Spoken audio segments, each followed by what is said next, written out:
Je voulais réagir par rapport à cette question sur le compromis à l'africaine, enfin ce petit commentaire, pour dire que, voyez-vous madame, c'est justement ça qui doit changer dans nos rapports avec la France en particulier, mais l'Europe en général, l'Occident. Votre façon de voir les choses lorsqu'elles se passent en Afrique.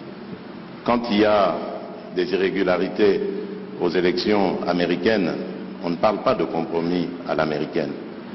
Lorsqu'en France, il y a plusieurs années maintenant, lors des années Chirac, il y a eu un scandale sur des électeurs décédés qu'on a fait voter, on ne parlait pas de compromis à la française.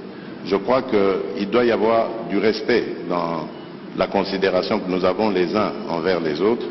Nous n'avons aucunement l'intention de galvauder l'opinion de nos électeurs.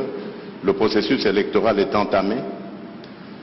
Nous avons tiré suffisamment la sonnette d'alarme pour dire que s'il y a risque de dérapage, ce n'est pas à cause des autorités du pays ni des responsables de la CENI, c'est simplement dû au fait que nous sommes un pays agressé par le Rwanda, l'agression à laquelle d'ailleurs a fait suite un déplacement massif de population, d'électeurs, qui pouvaient être en ce moment en train d'être enrôlés, mais qui malheureusement ne peuvent pas à cause du fait qu'ils sont loin de leur base. Et à cause de cela, nous risquons de prendre du retard dans l'enrôlement. Et s'il y a retard dans l'enrôlement, il y aura retard dans le vote de la loi sur la répartition des sièges, parce que c'est très important, c'est en juin qu'elle doit intervenir, pour que nous puissions ensuite aller sur un processus électoral crédible. Sans cela, jusqu'à ce stade, je ne sais pas comment nous allons nous y prendre. Est-ce qu'il faut stopper le processus d'enrôlement des électeurs en attendant que la paix revienne, avec le risque que cela impacte sur le respect du calendrier, ou faut-il continuer le processus en ne prenant pas en compte les populations nombreuses de déplacés de guerre?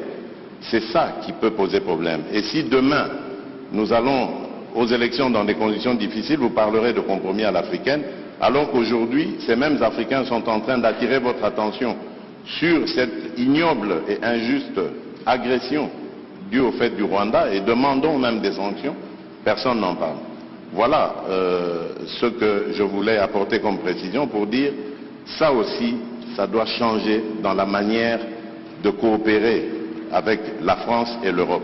Regardez-nous autrement, en nous respectant, en nous considérant comme de vrais partenaires, et non pas toujours avec un regard paternaliste, avec l'idée de toujours savoir ce qu'il faut pour nous, et non pas pour...